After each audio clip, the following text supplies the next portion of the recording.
La hora de Moreno. El programa de Guillermo Moreno. Economía, política y actualidad. A puro peronismo. Los viernes a las 19 en Caput.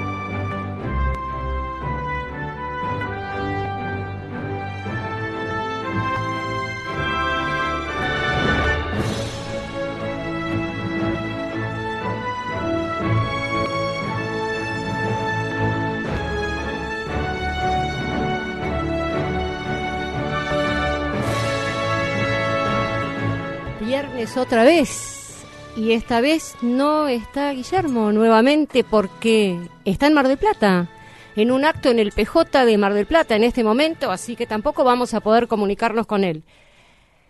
Por eso hacemos el programa Las Compañeras.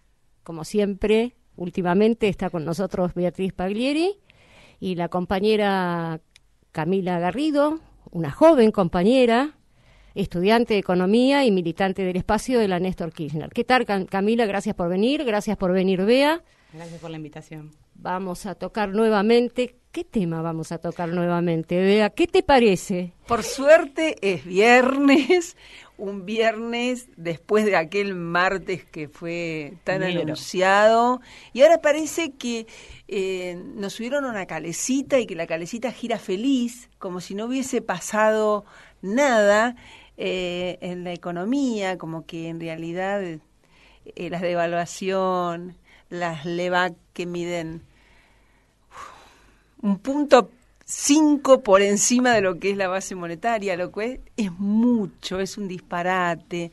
Entonces, además, fuimos al fondo. Creo que vamos a tener que ir desdoblando los temas e ir transitándolos, porque queda claro que no es que nos estamos en una calecita que gira feliz, sino en realidad en un proceso muy grave, que ya el viernes de hace 15 días, ¿no? O el viernes pasado, ya estoy perdida.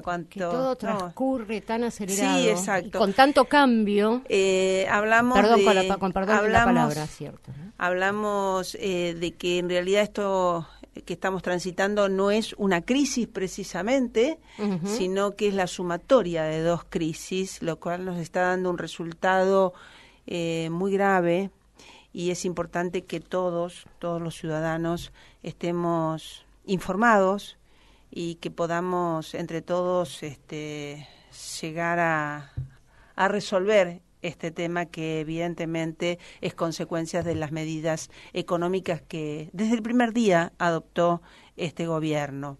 ¿Y por qué es la suma de dos crisis? Porque en realidad las inconsistencias macroeconómicas que venimos detallando ya desde el año pasado están dando como resultado la sumatoria de la crisis del 89, que tuvo el final del gobierno de Alfonsín con un déficit fiscal insostenible del 12% del PBI, y que ahora está en el 11%. Danger, alerta. Y además la sumatoria de lo que fue las consecuencias de la inconsistencia macroeconómica en el sector externo del 2001, con lo cual en 2 años Macri, el gobierno de Macri, este supuesto grupo de excelencia. El mejor equipo en los últimos 50 años, claro. Ellos. Sí, en realidad lograron que en 2 años el país cayera en la sumatoria de dos crisis, y con la gravedad que eso conlleva. Y a mí me parece que, bueno, hay mucho para ir desglosando, pero el año pasado decíamos, ¿quién dijo?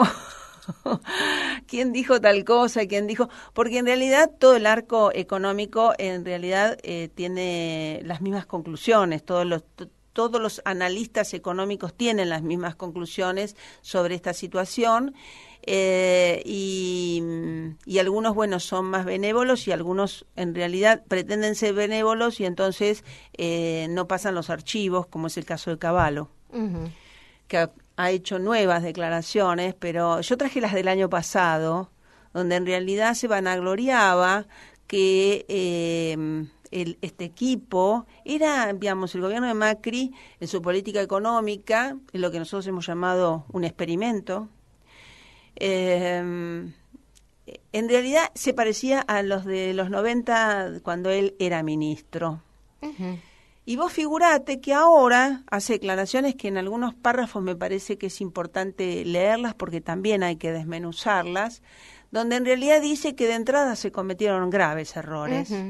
¿Y cómo podemos entender? Digo, de la misma manera que el gobierno dice vamos para acá y después te dice vamos para allá y al final lo único que vemos es que estamos yendo hacia esta supercrisis, ¿cierto? Claro. En realidad estamos ya en la supercrisis, en la sumatoria de dos crisis, por eso cuando lo que pasa es que la mayoría, inclusive los que vivimos las dos crisis por una cuestión generacional y vivimos el final del gobierno de Néstor, de Alfonsín, de Néstor fue una maravilla, sí. Y de la alianza con De la Rúa, se está caracterizando en realidad este gobierno como el fracaso del tercer gobierno radical.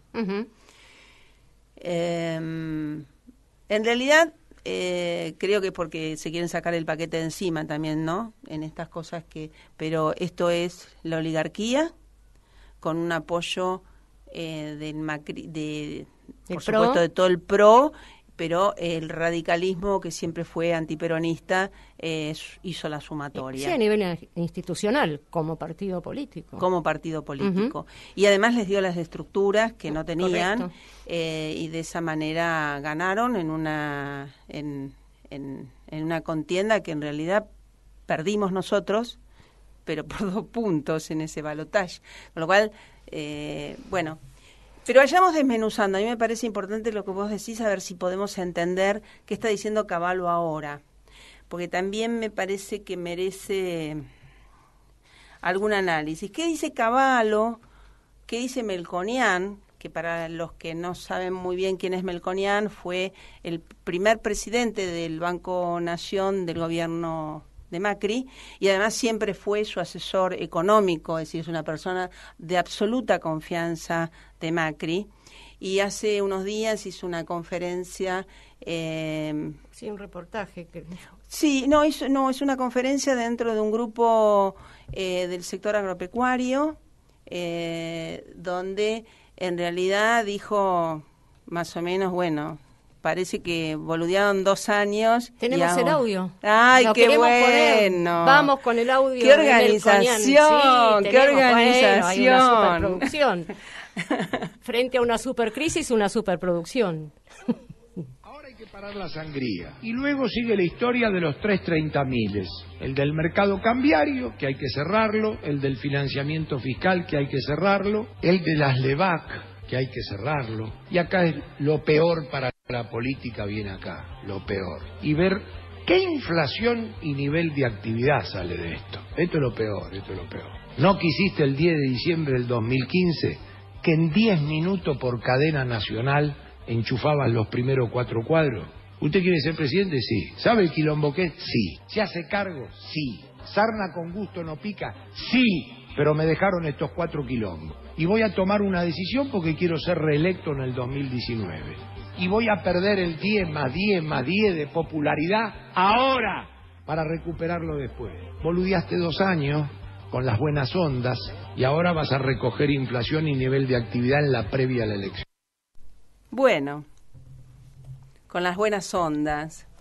Sí, este marketing de los globitos y las buenas ondas y las prácticas de reflexión que no lo son tal. Sí, los retiros. Sí, los retiros espirituales, que no son tan espirituales. Entonces, lo que está diciendo es lo que van a recoger en realidad es inflación y pérdida de nivel de actividad, que también ya Duhovne lo anticipó en esta cuestión de esas declaraciones que hizo en cuanto volvió de la primera reunión con el Fondo Monetario, que por la entidad que tiene, también del fondo vamos a hablar en particular. Pero entonces teníamos, y muy bien recogido por el audio, lo que dijo una persona del riñón de Macri, que ya hace rato que viene diciendo que está errada esta política económica del gobierno de Macri. Pero me parece que hay algunas cuestiones que dijo el exministro. A mí me gusta cuando hablamos de Cavallo que se tenga en claro que el ministro Cavallo fue funcionario de la dictadura militar, en primer lugar, cuando estatizó toda la deuda del sector privado, que por supuesto fueron los privilegiados que después todos los argentinos nos hicimos cargo de esa deuda. Y entre ellos los privilegiados, ¿quiénes fueron? El grupo SOCMA. Entre ellos, ¿no? Pero eran todos los que tenían esas deudas. Pero quería mencionar que el grupo SOCMA, porque me parece siempre relevante. Está SOCMA, siempre hay alguna cosa que está en el gobierno en este momento. Después, por supuesto, estuvo en lo que fue el 1 a 1 del gobierno de Menem, fue un superministro con la desregulación económica, y después volvió por tercera vez para lo que fue el horror del último periodo, bueno, que fue muy corto de la Rúa, pero digamos, el último año todas las políticas fueron bajo la mano del ministro Cavallo. Es decir, que 3 procesos que nos dejan muy malos recuerdos a los argentinos, y sobre todo muchas deudas nos dejan a los argentinos. Uh-huh. Y mucha debacle, y mucho desempleo, y ahora apareció otra vez, el año pasado, como diciendo, mis mejores muchachos como Sturzenegger están en el gobierno, dijo el año pasado, y ahora hace declaraciones que me parece que les tenemos que prestar un poco de atención. Porque ahora dice cuáles son los errores que cometió el gobierno de Macri, por lo menos en materia económica, se refiere él. Y entonces dice que, además de que fue un error haber anunciado metas de inflación, como que esa cosa también de buenas ondas que ganó en la opinión pública en la campaña, de que parece que la inflación, si la tenías era porque gestionabas mal y generando como responsabilidad sobre el gobierno anterior, sobre nuestro gobierno. Ahora dice, bueno, además de haber sido demasiado optimista, fue un error, pero no el más grave.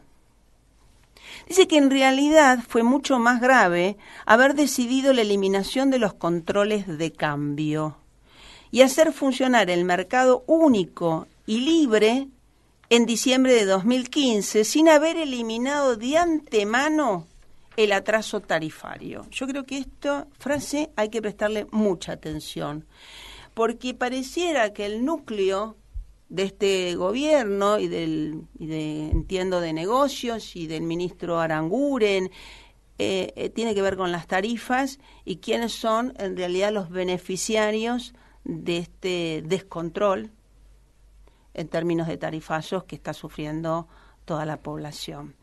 Pero por eso digo que prestemos atención, porque dice que, lo voy a volver a reiterar, fue mucho más grave haber decidido la eliminación de los controles de cambio y hacer funcionar el mercado único y libre en diciembre del 2015 sin haber eliminado de antemano el atraso tarifario.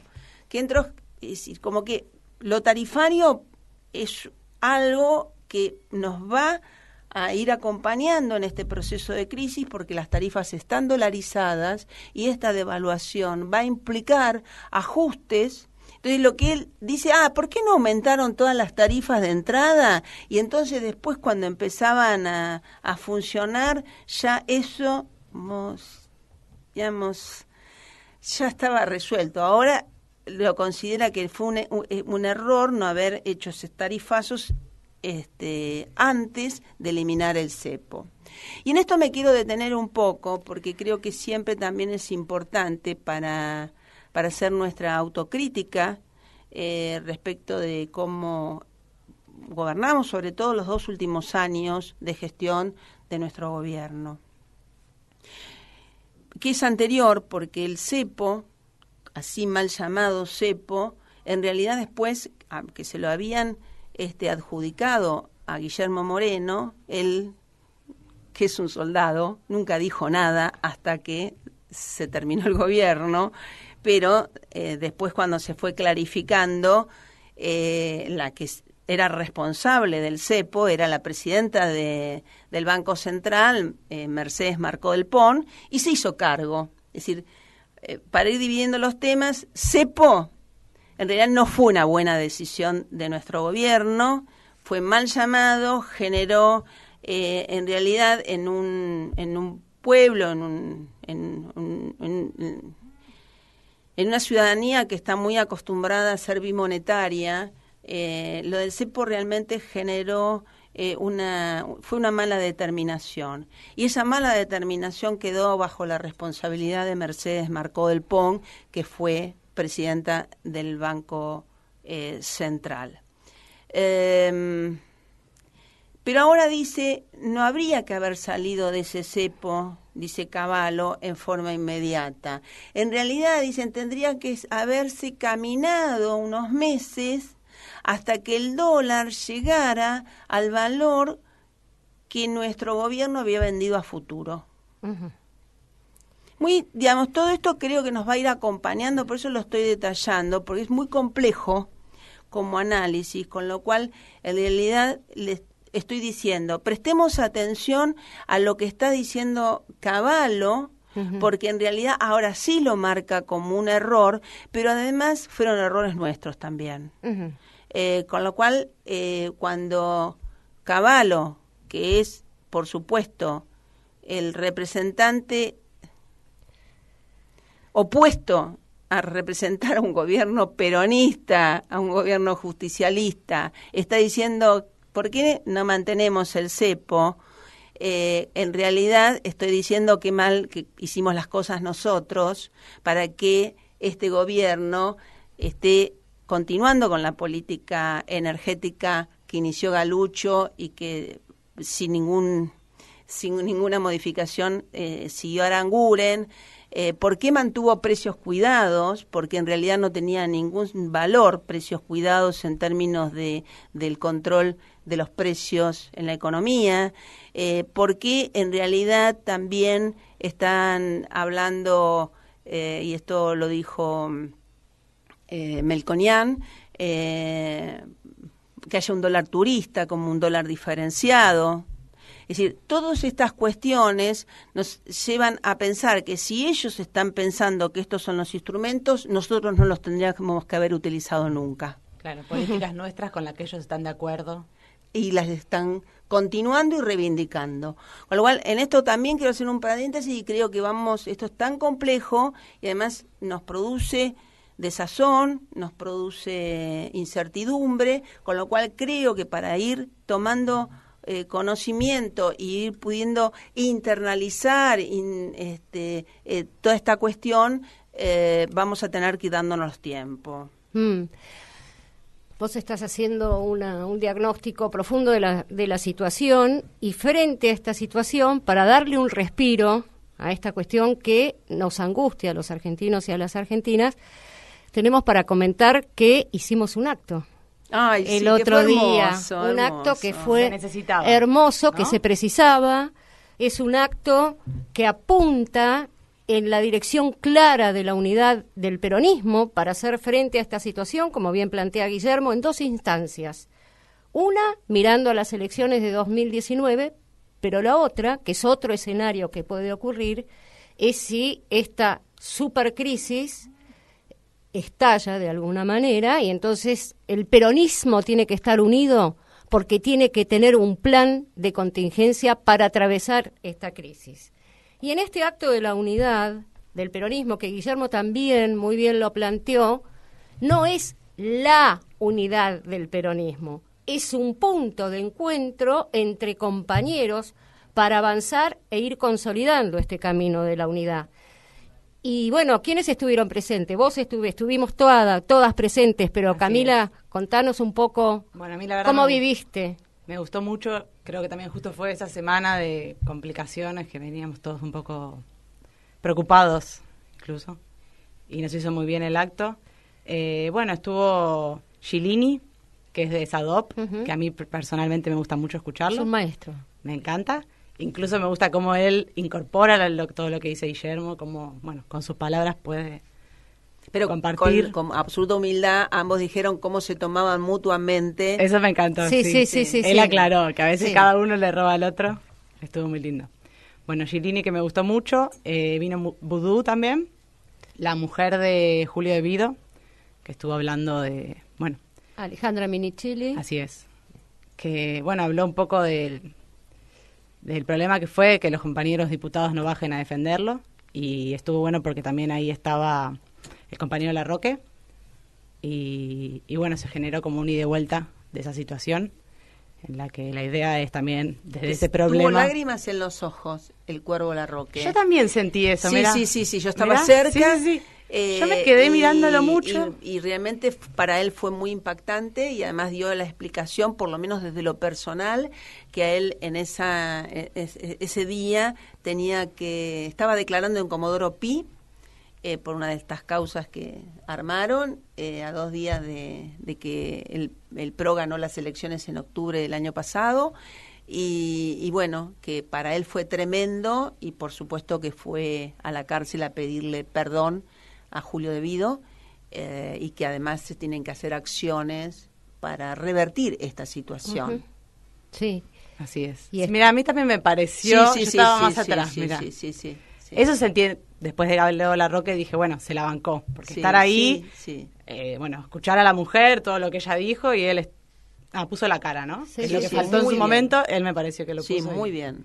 Algo rescatable. Estuvo muy Y bien. estuvo Leonardo Fabri de APOPS, Así que es. es quien cerró el acto y quien puso, digamos, la estructura organizativa para poder llevarlo a cabo, ¿cierto? Ujú. Está bueno porque tenemos un audio de la compañera de Julio, A de ver. Alejandra. El 6. De Lali. Sí, de Lali, justamente referida a esto de la unidad del peronismo.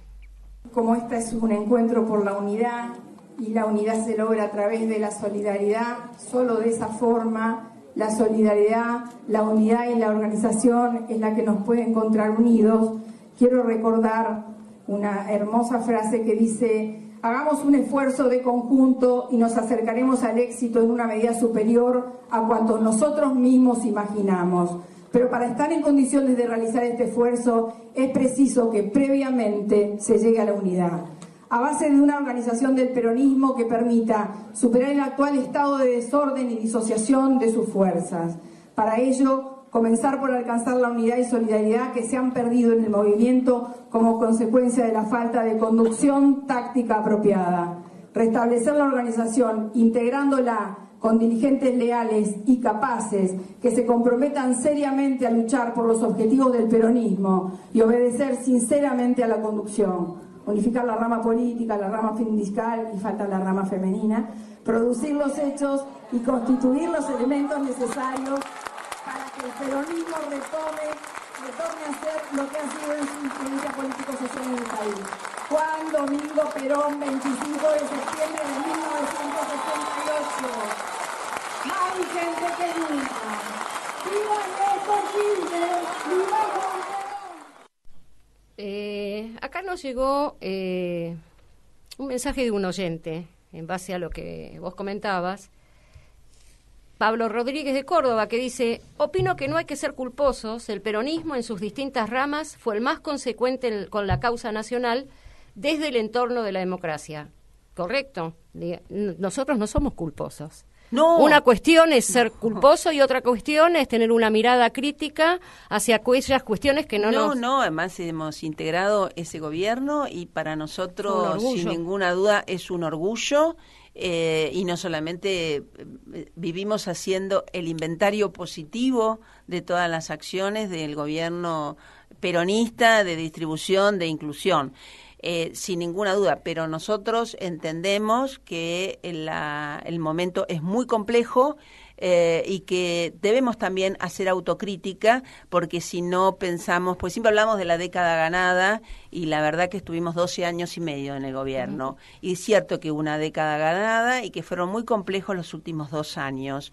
Por lo tanto, por supuesto, reivindicamos a nuestro gobierno, a Cristina, a Néstor y a todos los funcionarios. Eso no quita que había que poner nombre y apellido y responsabilidades, porque también yo entiendo desde lo personal y como peronista que fue un gobierno sumamente generoso, y en realidad no éramos tanto los peronistas que ocupábamos los cargos. Ahora, y a veces nos faltó mucha doctrina. vamos a escuchar un audio de Melconian, el audio 3, para darte pie a hablar de algo que vuelve a aparecer y muy cuestionado en la historia argentina, que es el Fondo Monetario Internacional, que era uno de los temas que vos justamente ibas a y la pregunta también es si llega a volver a aparecer, ¿no? Esto de que la supercrisis se llega al fondo.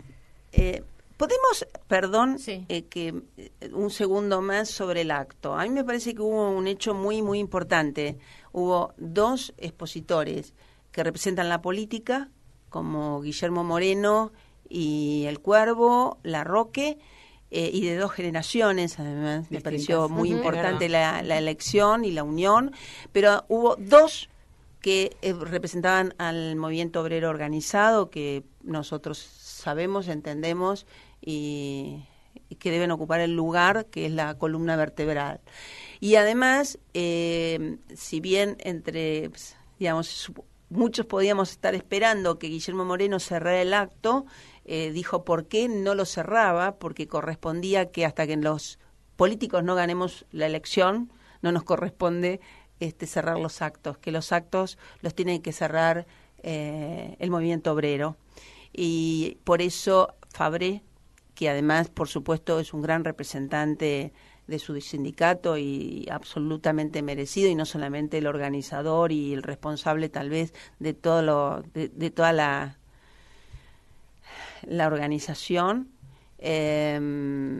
cerró el acto. Pero me pareció importante aclarar por qué no cerró Guillermo Moreno, porque él decidió que tenía que cerrarlo el movimiento obrero organizado.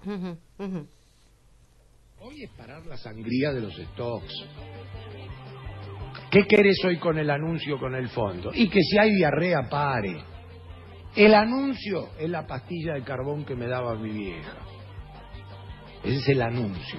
Luego es asegurar el financiamiento, que el fondo ponga si Caputo está fatigado. Acá es donde se está jugando la pechuga con puré de calabaza. Es decir, yo creo que vos vas a necesitar plata. Y si vas a necesitar plata, yo creo que el jefe de gabinete va a decir que vino el fondo y se quedó maravillado del programa gradual de Argentina.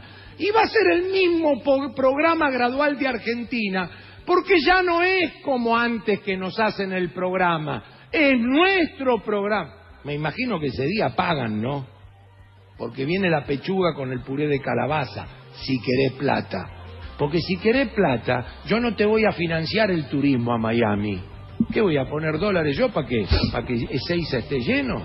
¿Y qué voy a poner dólares yo para que se lleven 20 lucas a la casa? Si no confían en su moneda local, no me hagas poner los dólares a mí. Bueno, es impecable, ¿no? La ironía puesta a disposición de la claridad, porque en realidad esta cosa también de que nos subimos una calecita y que el fondo le parece maravilloso el modelo económico que está practicando, o este experimento que está practicando Macri, es falso. El fondo va a venir con su modelo, que es el histórico. Su librito. El librito. A ver, ¿en qué página abrimos? Todo lo demás es una fantasía, y me parece que está con mucha, la verdad, con mucha transparencia, con mucha hidalguía, dicho por Melconian, que es del núcleo de Macri. Es decir, va a venir con el puré de calabaza en el mejor de los casos, digamos. Dice una comida de enfermo, lo intentó caracterizar. Pero además tengamos en claro que el librito del fondo puede llegar a colaborar en parte, más allá de los ajustes, y después hablamos de eso, con lo que puede ser la parte de esta supercrisis que tiene que ver con el 2001 y que tiene que ver con la restricción externa, digamos, con el déficit que tenemos en las cuentas externas. Digo, la balanza comercial, que el año pasado cerró en 8.500 millones, se supone que este año va a cerrar en un negativo de 10.000 millones. Con lo cual, primero, eso, más todos los servicios de la deuda, más todo lo que tiene que ver con turismo, por eso está hablando de decir, vos te pensás que el fondo va a seguir trayendo, va a darnos plata para que se sigan yendo fondos para los viajes a Miami. Bueno, está hablando de esto. Está hablando de que en realidad el modelo del fondo, que sí es un modelo, puede tener que ver con paliar, acompañar, moderar digamos, el tiempo que transcurra hasta que tengas la explosión, con lo que tiene que ver con la restricción externa, porque lo que te vienen son dólares. Pero de ninguna manera puede resolver el tema que para nosotros es fundamental en este momento, que tiene que ver con la inflación y con la falta de formación de precios. Es decir, no se pueden hacer precios porque en realidad la tasa de interés es tan alta que es imposible hacer costos. Entonces estamos teniendo falta de normas en el mercado empresario, en el mercado productivo, en la industria, que nos permita tener un abastecimiento normal de bienes y servicios. Entonces, lo que nosotros estamos viendo es que puede llegar a haber desabastecimiento. De hecho, ya hubo algunos síntomas. La otra vez yo lo escuché a Moreno hablar de esto del desabastecimiento. Al otro día mi marido se va a laburar y cuando vuelve me dice que él vende artículos de moto, que no le dejaron vender. El jefe hizo una reunión y dijo, no, hasta que no se ordenen los precios de nuevo. No, claro, además, están sin vender hace ya 10 días. Con motos que tienen un kit importado. Claro, están sin vender. Entonces, puede que tengan el armado en Argentina, pero en general son componentes importados. Con lo cual, con este tipo de cambio, tampoco. Entonces, lo que está pasando, entonces, a ver, para ir simplificando y para poder ponerle un título, el fondo tiene su propio modelo. Es mentira que va a venir y que le parece fascinante. Es más, hubo un título de última hora de hoy que el fondo está diciendo que tenemos que achicar la deuda. También el fondo dice que tenemos una deuda extrema. Perfecto, pero nos van a prestar. El fondo siempre quiere prestar, además. Además, siempre se quiere meter en los países, y además, en realidad, si no pagás, no le preocupa, le interesa que vayas teniendo como esa dependencia. Y el déficit fiscal también escuché. Pero además escuché que ellos salen a decir que ellos ahora son un fondo bueno. Bueno, es su vocero ha salido así, que ahora nos preocupa la inclusión, claro. Y vamos a dejar, digamos, a raíz de lo que se está diciendo, vamos a dejar que Argentina haga su propio programa. Claro. A mí me parece que en esto que tiene que ver con el fondo, tenemos que entonces dejar en claro que todos sabemos que no queremos al fondo, una gran mayoría, todas las encuestas y todo.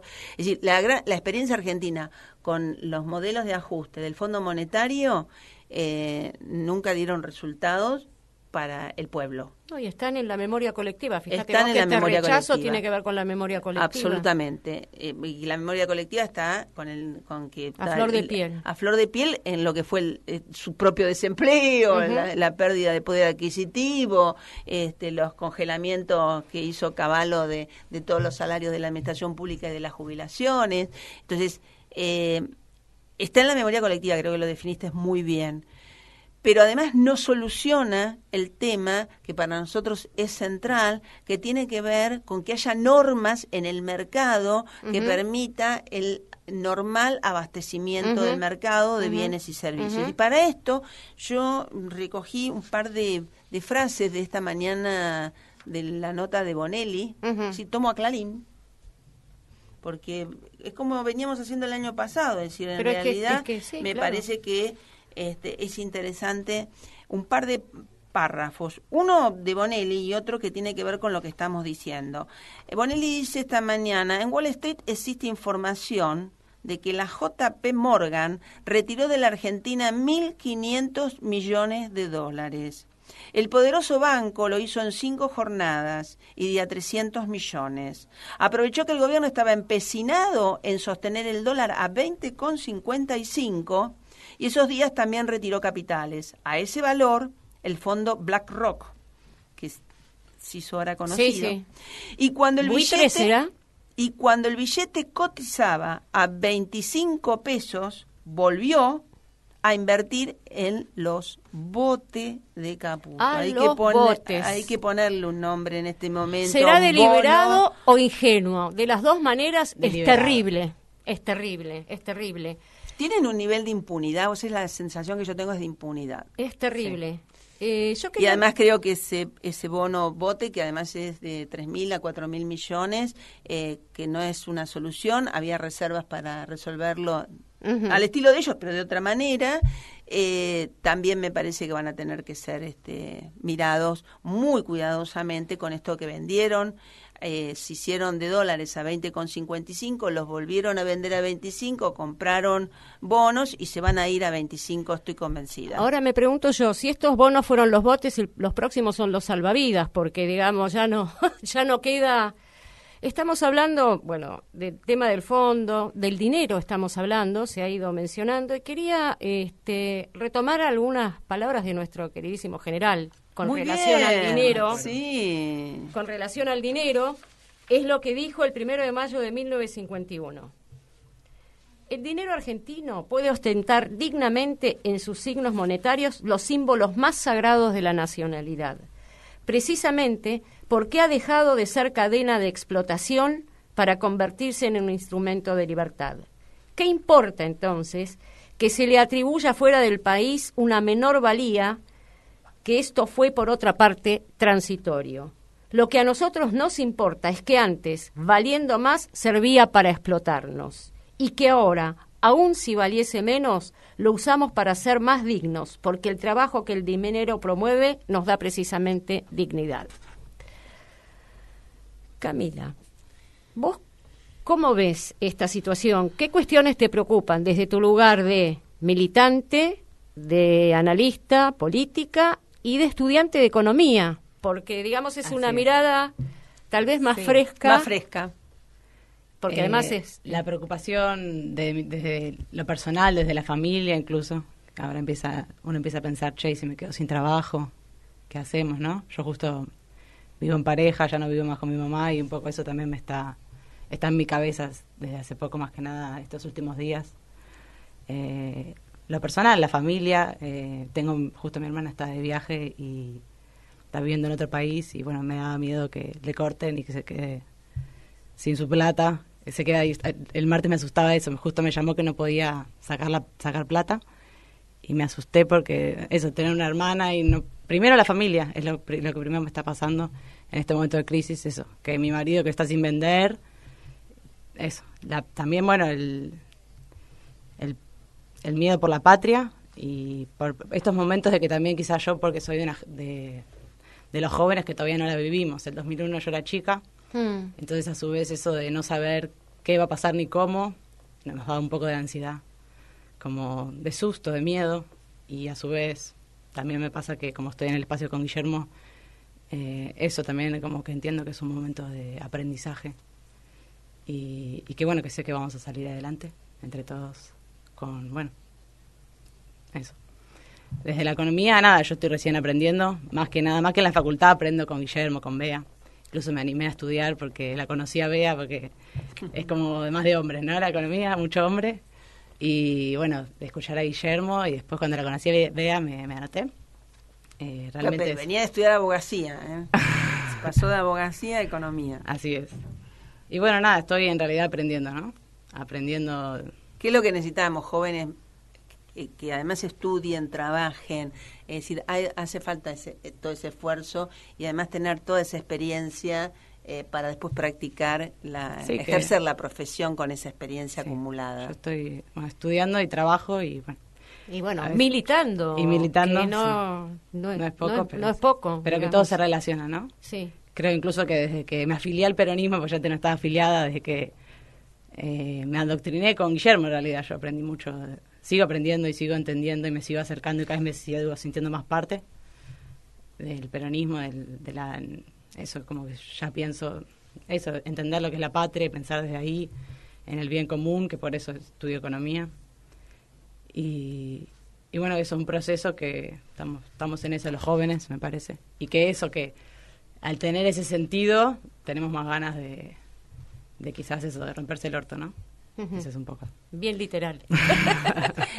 Digo una cosita porque la marca, especialmente Camila, se bautizó hace muy poco y el padrino de bautismo de Camila es Guillermo Moreno. Sí, por lo tanto, hoy ya se vino con las nuevas palabras que creo que tienen tanta entidad del Papa, de Francisco, que me parece que eso va a tener que ser un capítulo en particular, pero que se contrapone en general ese documento que acaba de sacar el Papa, justamente con todo lo que tiene que ver con la especulación, los offshore y que hay un pueblo que necesita, tiene hambre, hay un pueblo que tiene hambre. Pero, a ver, a mí me faltaba redondear con dos cuestiones. Acá Bonelli, en palabras de Bonelli, pero esto ya surgió hace unos días, dice el influyente Luis Pagani. Luis Pagani es el dueño, el hijo del que fundó Arcor, que es una empresa argentina pero multinacional, que empezó haciendo caramelos y es como su emblema, pero es una empresa realmente que hace envases, tiene producción agropecuaria, es decir, se autoabastece. No sabía. Sí, realmente es imponente. Pero ¿qué dijo este representante del empresario, de los importantes empresarios argentinos? El problema es que el gobierno no tiene plan económico. Clarito, ¿no? No tiene plan económico. Nosotros veníamos diciendo que esto era un experimento, pues esto no es un plan. No entra en ninguna biblioteca el desastre que hicieron y que siguen haciendo, porque ahora pusieron leña al fuego. Y él dice, están muy enojados la Unión Industrial Argentina con los dichos, por supuesto, de Carrió, y con los dichos del ministro Cabrera, el ministro de Industria, porque les echa la culpa de todo a los industriales. Inclusive, por eso digo que a veces tienen un nivel de impunidad. Llegó a decir, ¿Cabrera o Macri? Ya me perdí. Que ninguna empresa pyme cerró por los tarifazos. Cabrera lo dijo. Fue Cabrera, ¿no? Tienen un nivel de impunidad, nunca salieron de su círculo, nunca salieron de Punta del Este. Es decir, como que solamente hablan desde su espejo. Es una cosa terrible cuando en realidad el empresario pequeño y mediano, que es el gran empleador argentino, y la característica en el mundo de la pequeña y mediana empresa, tan lejos de la realidad y por eso no saben medir, no saben sentir el problema. Hacen, ¿no?, de peón y capataz. La crisis no la huelen tampoco, si están lejos de nosotros. También, ¿no? No tienen idea. Sí. Algo que me parece que después podemos unir con esto, que me parece importante, algo que también sale en la nota de Bonelli esta mañana, donde dice, hubo esta semana una reunión tensa entre la Unión Industrial Argentina y el ministro Cabrera, que insiste con estadísticas florecientes. Dice que de 15 sectores industriales, 13 están en recuperación. Eso dice Cabrera, arriba de esa calecita que hacen circular todo el tiempo. Pero Miguel Acevedo, presidente de la Unión Industrial Argentina, le entregó un informe de la Unión Industrial que afirma lo contrario. 21 actividades están en caída sobre las 24 que evalúa el INDEC. Con lo cual, la Unión Industrial está diciendo 21 de 24... Muchachos, para atrás. A ver, por favor, Entonces, me parece que esto teníamos que decirlo. Cuando hablamos del sector privado, para nosotros el movimiento obrero organizado, más los empresarios y todos los empresarios, porque con todos tenemos que generar un modelo sustentable. Primero será el modelo que nos permita llegar al modelo sustentable, pero lo tenemos que hacer con todo el sector privado argentino. Y bueno, y una de las cosas que me parecía y me impactaba, que inclusive la conmovían a Camila cuando decía cómo se sentía, es decir, una de las cosas que realmente hay que lograr, y lo dice todo el tiempo Guillermo Moreno, es que tenemos que tratar de mantenerlas, no solamente la familia, la salud de la familia, sino que tenemos que mantenerlas, el patrimonio y las empresas en lo posible de pie, porque si no, después se hace todavía muchísimo más complejo con la destrucción, cuando vos ya no tenés la fábrica abierta. Lo mismo dice de los chicos, ¿no? De los chicos, de las personas en general que quizás después del 2001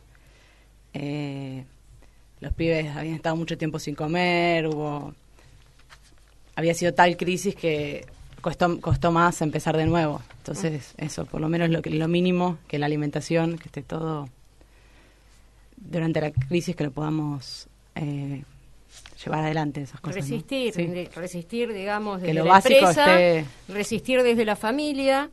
El tema que, no sé si a ustedes les pasó, que yo noto cada vez más gente durmiendo en la calle.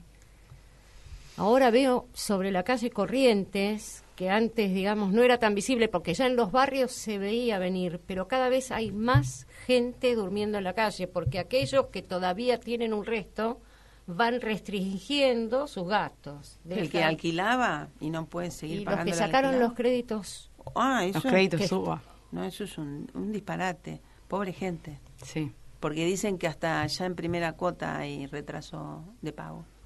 Es que es un disparate, terrible, sí. Un disparate lo que hicieron. Y con eso ganaron las elecciones. Nosotros lo hablamos en este programa del voto crédito. Sí, voto cuota, voto crédito. Es decir, la gente sí. está muy endeudada. No solamente el país, sino mucha gente está endeudada. Lo cual, digamos, va complicando cada vez más el escenario para los distintos sectores sociales, pero aquellos que estaban en situación de vulnerabilidad y fragilidad social ya se cayeron.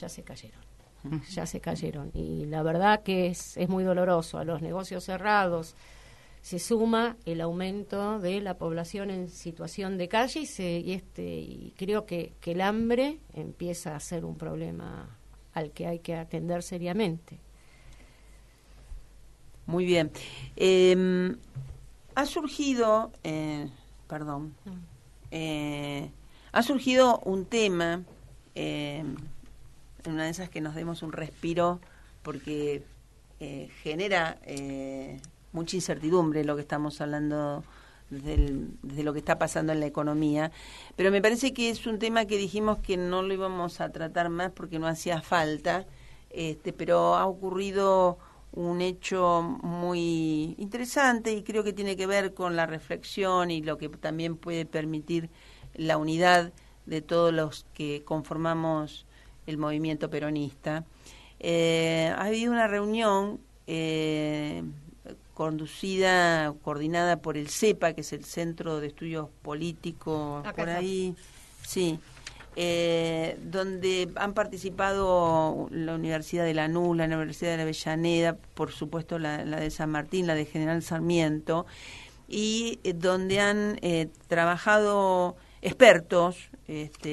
Por supuesto estaba el doctor Claudio Comari, que integra nuestro espacio, pero también estaba el doctor Panigo, que realmente es una excelencia, un investigador de CONICET, y todos los que participaron en realidad tienen una relevancia académica. Los menciono: Alejandro Moyano, Eva Sacco, Andrés Pizarro, Claudio Comari y Demián Panigo. Me parece que también estaba alguien que se llama Rizzo, bueno, que no está... No está acá, no está mencionado acá. Hubo otros informes en paralelo, donde analizaron... pues a nosotros, ¿qué nos pasó? Guillermo habla de los rubios de ojos celestes, que se pusieron a decir que Cristina dejó un nivel de pobreza que no es el que en realidad dejó. Dejó un nivel de pobreza que a nosotros nos preocupa porque un pobre, como diría Evita, para nosotros es insostenible. Pero quedaron 2,5 millones de personas en una situación que por supuesto había que resolver y terminar con ese proceso. Pero hubo en el programa de Navarro y participando justamente el que preside, que es Lecher, es un concejal del Frente de Unidad Ciudadana. San Miguel, de San Martín. San Martín, y es economista. Y es economista, por eso él preside ese centro de estudios. Centro de Economía Política de Argentina, CEPA. Exacto. Entonces se juntaron y llegaron a la conclusión, porque nosotros acá explicamos en nuestro programa, de por qué le da ese 30% a este gobierno. Y es que en realidad levantaron la canasta, se mide por ingresos la pobreza, y en realidad armaron una canasta que pasaba de $45 a $115. Con lo cual, pero a nosotros no nos preocupaba lo que estaba haciendo el INDEC, puede tomar las decisiones que quiera desde el punto de vista metodológico, adoptar la metodología que le parezca más adecuada. Pero sí nos preocupaba todos estos compañeros, e inclusive un comunicador como Navarro, y que a veces lo encontrás a Víctor Hugo, es decir, a veces encontrás a compañeros que todavía siguen hablando mal de los que estuvimos en la gestión del INDEC, y llegaron a la conclusión que la canasta que venía usando el CEPA, este centro de estudios, es justamente la que ahora está utilizando el INDEC. Es decir, una canasta que Panigo también hablaba de una canasta para una clase superior, digamos. ¿Y que es por casualidad? En realidad, yo por eso creo que es importante que terminemos este debate. Allá dan, digamos, en esta reunión que hicieron técnica, dieron por finalizado el debate y, por supuesto, dicen que realmente cómo se midió en el INDEC desde 1983, creo que es, a 2013, porque en el 2014-2015 no se midió en la gestión de... A 2013, si querés después leemos la conclusión. Me parece bueno, porque va a ser más claro que lo que yo pueda resumir. La leo. Dale, sí. Conclusión. En el intercambio entre los expositores y con el público quedó demostrado que las cifras brindadas por el INDEC durante el último ciclo de gobierno del justicialismo no son puestas en duda, aceptándoselas como descriptores de la realidad imperante. Asimismo, se ratificó que las cifras difundidas por el CEPA y las actuales autoridades estadísticas, que corresponden a otra metodología, pueden ser comparadas entre sí, pero no con la serie 1988-2013 del INDEC, que es lo que vos de mencionar. Que nosotros, digamos, esa metodología la hemos explicado, estuvimos acá todos y dijimos, bueno, no hablamos más de esto, pero como ocurrió este evento, me parecía que era importante, yo lo recibí ayer, si no sabía de esta reunión, y me pareció que, por lo menos a mí en lo personal, y supongo a vos, Adriana, lo mismo, sentimos que, bueno, es un debate que no debería haber existido nunca, que había intereses políticos de por medio, pero lo peor eran nuestros propios compañeros cuestionando, cuando en realidad ahora aceptan que tenían otra metodología. Sí, y que le dieron pie justamente a este gobierno para hablar de una pobreza heredada que después subió y ellos se encargaron de hacer bajar. Una cosa que del sentido común te da la razón, ¿no es cierto? El sentido común te da la razón. Chicas, vamos a escuchar un audio del general. Me parece, siempre antes del cierre para que pensemos. Sanador. Cuando yo me hice cargo del gobierno no se fabricaban ni los alfileres que usaban nuestras modistas.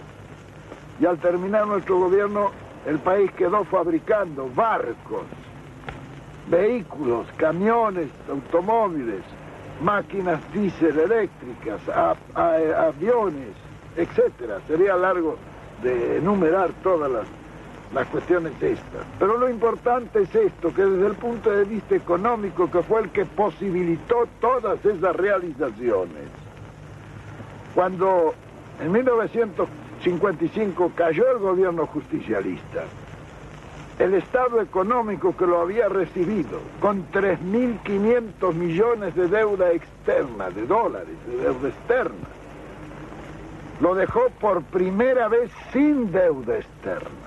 Nosotros habíamos repatriado totalmente la deuda.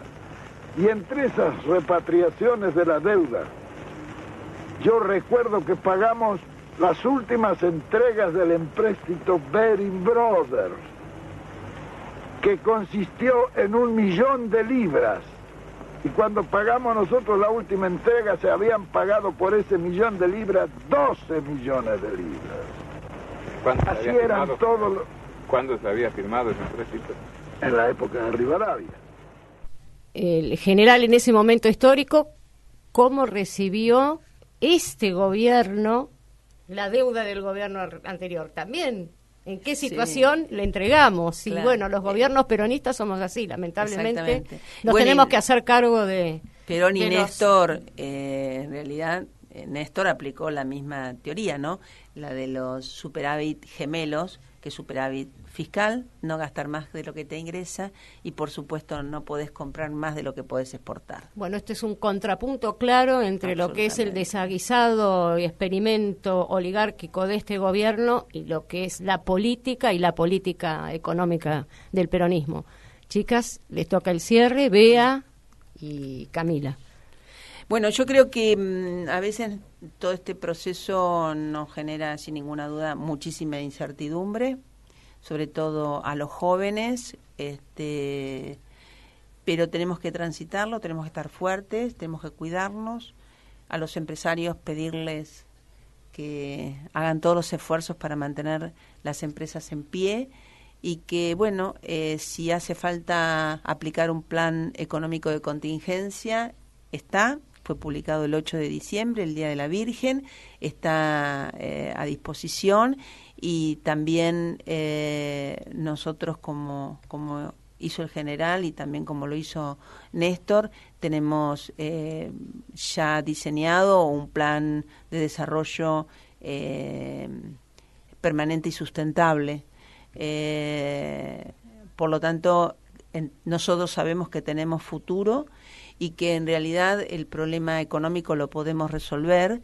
Lo que necesitamos es resolver con nuestros compañeros, entre todos los compañeros, es la unidad del movimiento que nos permita hacernos cargo nuevamente, como en la historia se repite, de esta supercrisis.